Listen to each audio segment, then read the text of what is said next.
Kumusta po sa inyong lahat?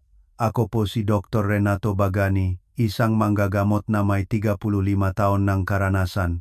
Ngayon, tatalakayin natin ang isang napakahalagang paksa, ang nangungunang 4 na pinakamahusay na merienda na dapat mong kainin upang ma-flush out ang toxins at mailigtas ang iyong mga bato.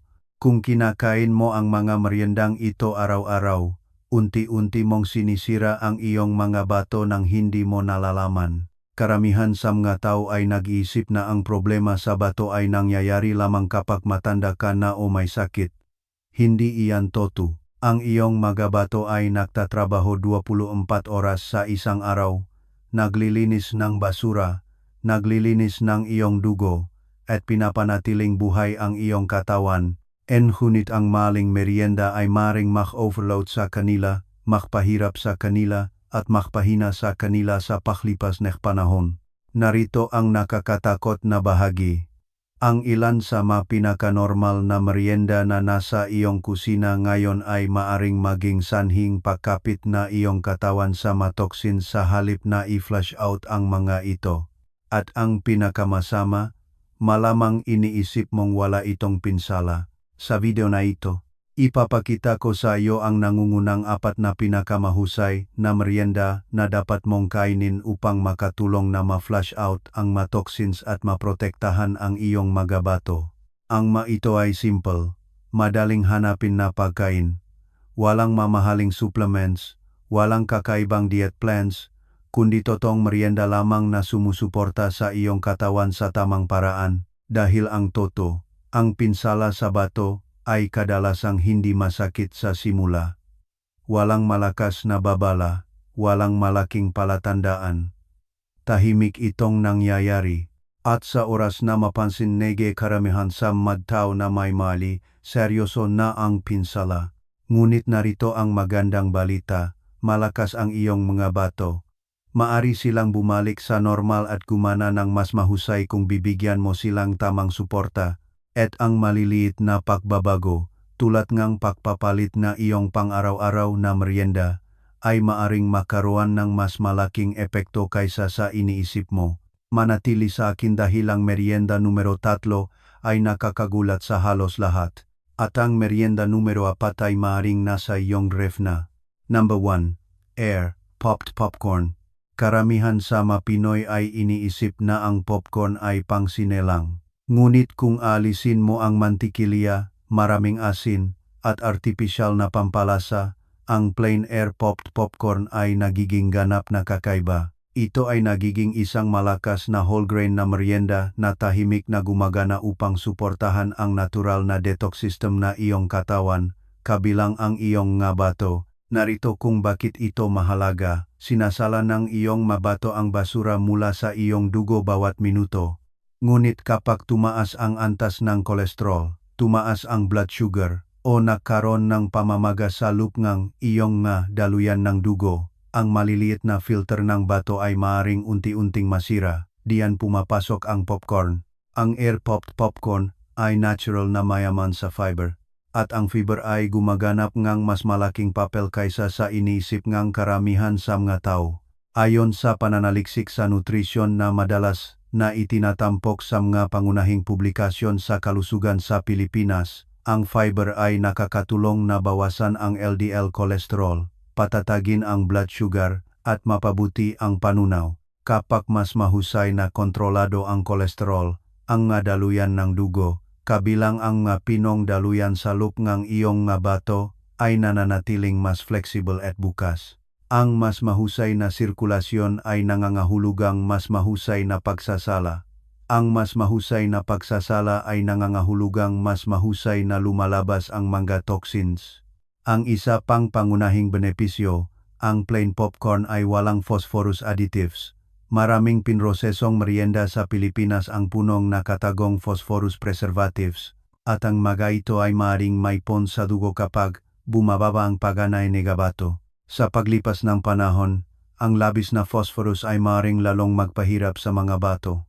Ang pagpili ng air-popped popcorn sa halip na pinrosesong chips ay isang simpleng pagpapalit na nagpapababa ng pasanin.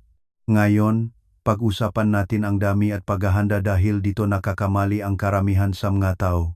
Ang ideal na serving ay matatlong tasang air-pop popcorn.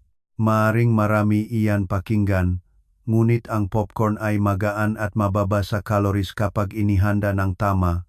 Ang layunin ay panatilihin itong malinis. Laktawan ang microwave box na puno naga artipisyal na lasa naga mantikilya. Sa halip, gumamit ng plain kernel sa isang air-pop pero stovetop method ng walang langgis. Para sa lasa, maglagay ng bawang powder, smoked paprika, black pepper, o kahit isang touch ng nutritional yeast. Nagbibigay ito sa iyong matapang na lasa ng hindi nalulunod ang iyong mga bato sa sodium. At narito ang isang matalinong tip sa kombinasyon, ipares ang iyong popcorn sa isang basong tubig o unsweetened herbal tea. Nakakatulong ang hydration sa iyong mga bato na ma-flush out ang metabolic waste ng mas epektibo. Sinuportahan ng fiber mula sa popcorn ang sirkulasyon at panunaw, habang ang tamang pag-inom ng likido ay sumusuporta sa pagtanggal ng toxin. Iyan ay pagtutulungan sa loop ng iyong katawan. Ang pinakamagandang bahagi, ang mga popcorn kernels ay mura at available sa halos lahat ng grocery store sa buong Pilipinas. Ito ay isa sa pinakamurang whole grains na maaari mong bilhin, na nagpapaging accessible sa halos kahit sino ang kidney-friendly na pagkain. Kaya, huwag malitin ang simpleng merienda na ito. Kapag inihanda sa tamang paraan, ang air-popped popcorn ay nagiging higit pa sa isang merienda.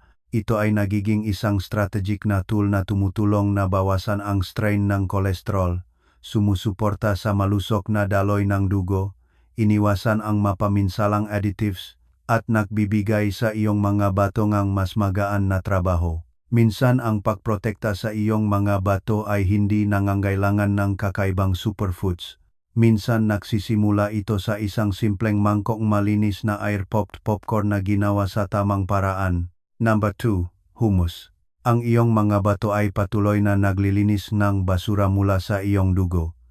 Ngunit ang mga ito ay labis na sensitibo sa mataas na presyon ng dugo, hindi matatak na blood sugar, at labis na animal protein. Sa paglipas ng panahon, ang mga salik na ito ay maaaring makapinsala sa maliliit na filtering units sa loob ng mga bato. Diyan nagiging higit pa sa isang merienda ang hummus. Ang chickpeas ay mayaman sa fiber at plant-based na protina, at ito ay mahalaga. Ipinapakita ngang pananaliksik na ang plant protein ay lumilikha ngang mas kaunting metabolic strain kumpara sa mabigat na pag-inom ngang animal protein. Kapag sumobra ka sa red meat o processed meats, kailangan mong magtrabaho ng mas husto ang iyong mga bato upang alisin ang mga byproducts ng basura. Ang plant protein, sa kabilang banda, ay sa pangkalahatan ay mas banayad sa kidney filtration. Ang fiber sa chickpeas ay gumaganap din ng isang mahalagang papel sa detox support. Nakakatulong ang fiber na ayusin ang panunaw at mapabuti ang antas ng kolesterol. Kapag bumababa ang LDL cholesterol, ang mga daluyan ng dugo ay nananatiling mas bukas at flexible, kabilang ang mga pinong daluyan na nagbibigay buhay sa iyong mga bato. Ang mas mahusay na sirkulasyon ay nangangahulugang mas mahusay na pagsasala. Ang mas mahusay na pagsasala ay nangangahulugang mas mahusay na lumalabas ang basura at toxins. Ngayon, pag-usapan natin ang olive oil, isa pang pangunahing sangkap. Ang olive oil ay nagbibigay ng malusog na monounsaturated fats na sumusuporta sa kalusugan ng daluyan ng dugo at nakakatulong na pamahalaan ang presyon ng dugo.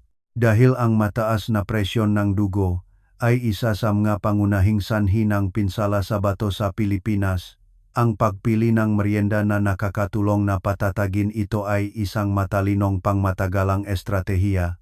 Ngunit mahalaga ang portion control. Ang ideal na serving ay mga 2 kutsara bawat merienda. Malusog ang hummus, ngunit naglalaman pa rin ito ng calories at ilang potassium mula sa chickpeas. Ang layunin ay balanse, hindi labis. Narito kung paano ito gamitin sa tamang paraan. Laktawan ang maalat na pita chips. Sa halip, ipares ang hummus sa sariwang pipino, bell peppers, celery, o carrots. Ang kombinasyong ito ay nagpapataas ng fiber intake ng mas marami habang pinanatiling mababa ang sodium. Mari ka ring magpahid ng manipis na layer sa loob ng isang whole grain wrap sa halip na gumamit ng high sodium mayonnaise. Ang simpleng pagpapalit na iyon lamang ang uso sa 2. At narito ang isang matalinong tip sa kombinasyon. Ipares ang hummus sa hydration. Uminom ng tubig kasama ang iyong merienda. Ang fiber ay gumagana ng pinakamahusay kapag ang iyong katawan ay maayos na hydrated. Sinusuportahan ngang tubig ang natural na prosesong paglilinis ngang iyong mga bato, habang ang fiber ay nakakatulong na ayusin ang panloop na kapaligiran na nakakapekto sa pagsasala. Madali kang makakahanap ng hummus sa buong Pilipinas sa mga pangunahing grocery chain. Basahin lamang ang label. Maghanap ng low sodium o no salt added versions. Iwasan ang mga brand na may mahabang listahan ng preservatives o phosphate additives. Ang kagandahan ng hummus ay hindi lamang ito nakakatulong sa isang paraan. Sinusuportahan nito ang balanse ng blood sugar, kontrol sa kolesterol, katatagan ng presyon ng dugo, at plant-based na nutrisyon, na lahat ay nagpapababangang nakatagong strain na inilalagay sa iyong mga bato bawat araw. Kaya, huwag balewalain ang creamy spread na ito. Kapag kinakain sa tamang dami at ipinares sa sariwang gulay at tamang hydration, ang hummus ay nagiging higit pa sa isang merienda. Ito ay nagiging isang strategic na pagpipilian, isa na nakatulong sa iyong katawan na ilabas ang basura ng mas epektibo, protektahan ang iyong mga filterng bato, at bawasan ang tahimik na pinsala na dulot ng masamang gawi sa merienda. Minsan ang pagliligtas sa iyong makabato ay nagsisimula sa isang simpleng bakay na nasa iyong ref. Bago tayo magpatuloy, pindutin ang subscribe para hindi mo makaligtaan ang mas marami pang simpleng tip upang protektahan ang iyong mga bato. At magiwan ang komento sa ibaba. Saan ka nanonood at ilang taon ka na? Kung mayroon kang anumang katanungan o alalahanin sa kalusugan, iwanan mo rin doon. Binabasa ko sila. Number 3. Oatmeal cookies. Karamihan sa mga tao ay ipinapalagay na masama ang lahat ng cookies, lalo na kung sinusubukan mong protektahan ang iyong mga bato. At ang heavily frosted pastries, ultra-processed desserts, at sugar-loaded snacks ay maring magpataas ng blood sugar, magpataas ng pamamaga, at maglagay na labis na presyon sa iyong mga filter na bato. Ngunit ang oatmeal cookies ay iba kapag ginawa gamit ang simple, malinis na sangkap. Narito kung bakit ito mahalaga. Ang oats ay naglalaman ng isang espesyal na uri ng soluble fiber na tinatawag na beta-glucan. Ang fiber na ito ay malawakang tinalakay sa mga pangunahing publikasyon sa kalusugan sa Pilipinas dahil sa kakayahan nitong bawasan ang LDL cholesterol. At ang pagbaba ng LDL cholesterol ay hindi lamang tungkol sa kalusugan ng puso. Ito ay tungkol din sa proteksyon ng bato. Ang iyong mga bato ay umaasa sa maliliit na daluyan ng dugo upang salain ang basura mula sa iyong bloodstream. Kapag bumubuo ang kolesterol, ang mga daluyan na iyon ay maaring tumigas o lumiit. Sa paglipas ng panahon, ang pinababang daloy ng dugo ay nagpapahirap sa iyong mabato na ma-flush out ang toxins ng mahusay. Sa pamamagitan ng pagtulong na mapabuti ang antas ng kolesterol, sinusuportahan ng beta-glucan ang mas mahusay na sirkulasyon. Ang mas mahusay na sirkulasyon ay nangangahulugang mas mahusay na pagsasala, at ang mas mahusay na pagsasala ay nangangahulugang mas epektibong lumalabas ang mga produkto ng basura mula sa iyong katawan. Nakakatulong din ang oats na patatagin ang blood sugar. Mahalaga iyon dahil ang paulit-ulit na pagtaas ng blood sugar ay maaaring makapinsala sa tissue ng bato sa paglipas ng panahon. Kumpara sa white flour pastries o frosted cookies, ang oatmeal-based snacks ay mas mabagal na natutunaw at lumilika ng mas matatag na paglabas ng enerhiya. Binabawasan ng matatag na paglabas na iyon ang stress sa iyong mga daluyan ng dugo at sa iyong mga bato. Ngunit narito ang susi, dapat itong tamang uri nga oatmeal cookie. Mahalaga ang portion control. Isang maliit na cookie ay sapat na. Ang layunin ay hindi gawing dessert binga ito. Ang layunin ay pumili ng isang mas matalinong matamis na opsyon na hindi mag-overload sa iyong katawan.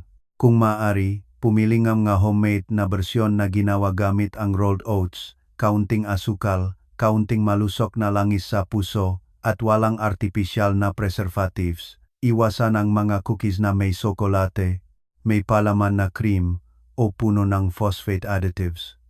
Maraming pinrosesong baked goods sa Pilipinas ang naglalaman ng nakatagong phosphorus ingredients na maring may pon sa dugo at magpahirap sa paggana ng bato. Ang pagbabasa ang label ngang sangkap ay bahagi ngang pagprotekta sa iyong kalusugan. Narito ang isang matalinong paraan upang pagsamahin ito. Ipares ang iyong oatmeal cookie sa unsweetened tea o tubig sa halip na soda o sugary coffee drinks. Nakakatulong ang hidrasyon sa iyong mga bato na ma-flush ang metabolic waste, abang ang fiber mula sa oats ay sumusuporta sa kontrol sa kolesterol at digestive balance. Magkasama, gumagana ang kombinasyong iyon para sa iyo. Makakahanap ka ng oatmeal cookies sa karamihan ng mga supermarket at panaderia sa Pilipinas. Ngunit laging mahanap ngang low-sodium options na may simpleng listahan ng sangkap, o mas mabuti pa, gumawa kang sarili mo sa bahay. Nagbibigay iyon sa iyong ganap na kontrol sa antas ng asukal at sodium. Ang makapangyarihang takeaway dito ay ito. Ang pagprotekta sa iyong mabato ay hindi nangangahulugang pag-alis ng bawat matamis na treat. Nangangahulugan ito ang pag-upgrade ng iyong mapagpipilian. Kapag ginawa ng maayos at kinain sa moderasyon, ang oatmeal cookie ay nagiging higit pa sa isang merienda.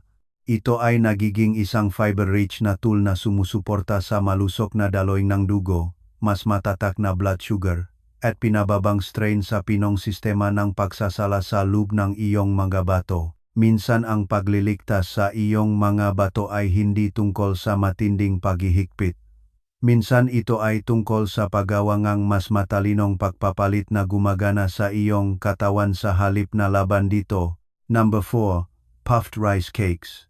Kapag pinag-usapan natin ang pagtulong sa iyong mabato na ma-flush out ang toxins, ang pinag-usapan natin ay ang pagbabangang pasanin na inilalagay sa kanila bawat araw. Sinasalang ang iyong mga bato ang labis na mineral tulad ng potassium at phosphorus. Inaalis ang basura mula sa metabolism ng protina at binabalanseng ang mga likido sa iyong katawan. Kung mas maraming overload ang kanilang kinakaharap, mas mahirap silang magtrabaho. Iyon ang dahilan kung bakit ang pagpilingam nga pagkaing natural na mababa sa problematikong mineral ay maaring magkaroon ng tunay na pagkakaiba sa paglipas ngang panahon. Ang plain rice cakes ay gawa sa puffed white o brown rice, at kapag walang lasa, ang mga ito ay natural na mababa sa sodium, potassium, at phosphorus. Para sa mga taong nag-aalala tungkol sa stress sa bato, lalo na sa mga nagbabantay sa pag-inom ngang mineral, iyan ay isang malaking kalamangan. Maraming nakabalot na merienda sa Pilipinas ang puno ng nakatagong phosphate additives at asin. Ang rice cakes, kapag pinananatiling plain, ay ganap na iniiwasan ang isyung iyon. Ang isa pang pangunahing benepisyo ay ang pagiging simple. Ang rice cakes ay naglalaman ng kaunting taba at walang dagdag na asukal kapag pinili mo ang orihinal na bersyon. Nangangahulugan iyon na hindi sila magpapataas ng blood sugar ng malaki o makakatulong sa hindi malusok na pagbuo ng kolesterol. Ang matatak na blood sugar at malusok na daluyan ng dugo ay kritikal dahil ang maliliit na filtering unit sa loob nga iyong mabato ay umaasa sa matatak na sirkulasyon upang maalis ang mga toxins ng mahusay. Kung mas matatak ang iyong panloop na kapaligiran, mas mahusay na magagawa ng iyong mabato ang kanilang trabaho. Ngayon, pag-usapan natin ang portion control. 1 hanggang 2 plain rice cakes bawat serving ay sapat na. Magaan ang mga ito, ngunit ang layunin ay hindi ang magpatong ng 5 o 6 ng sabay-sabay. Ang proteksyon ng bato ay tungkol sa matatag na gawi, hindi matinding paggawa. Narito kung saan nagiging makapangyarihan ang rice cakes, kung paano mo sila pagsasamahin. Isipin mo sila bilang isang malinis na pundasyon. Maaari kang maglagay ng manipis na layer ng humus para sa plant protein at fiber. Maaari kang magdagdag ng kaunting natural na nut butter para sa malusog na taba. Maaari mo silang lagyan ng sariwang berries para sa antioxidants na sumusuporta sa kalusugan ng daluyan ng dugo. Ang diskarte sa kombinasyong ito ay ginagawang isang balanseng merienda, ang isang simpleng rice cake na sumusuporta sa sirkulasyon, panunaw, at matatak na enerhiya. Lahat ng ito ay nagpapababa ng panloob na stress na nakakaapekto sa kidney filtration. Ngunit may isang panuntunan. Iwasan ang mamaylasa na varieties. Barbecue, cheese, caramel. Ang ito ay madalas na naglalaman ng nakatagong sodium, artipisyal na pampalasa o dagdag na asukal. Laging basahin ang label. Ang listahan ng sangkap ay dapat maikli at simple. Madali kang makakahanap ng plain rice cake sa mga pangunahing retailers sa Pilipinas, pati na rin sa halos lahat ng grocery store sa buong bansa. Abot kaya ang mga ito, shelf-stable, at madaling itago, na nakpapaking mas madali ang pare-parehong malusok na merienda. Ang malaking takeaway dito ay ito. Ang pagprotekta sa iyong nga bato ay hindi laging tungkol sa pagdaragdag ng komplikadong superfoods. Minsan ito ay tungkol sa pag-alis ng nakatagong stressors. Binabawasan ng plain rice cakes ang mineral overload, iniwasan ang mapaminsalang additives, at binibigyan kang isang malinis na base upang makabuo ng isang mas matalinong merienda. Kapag sinamahan ng tamang toppings at tamang hydration, sinusuportahan nila ang natural na prosesong detox ang iyong katawan at tinutulungan ang iyong mga bato na gumana ng mas mahusay.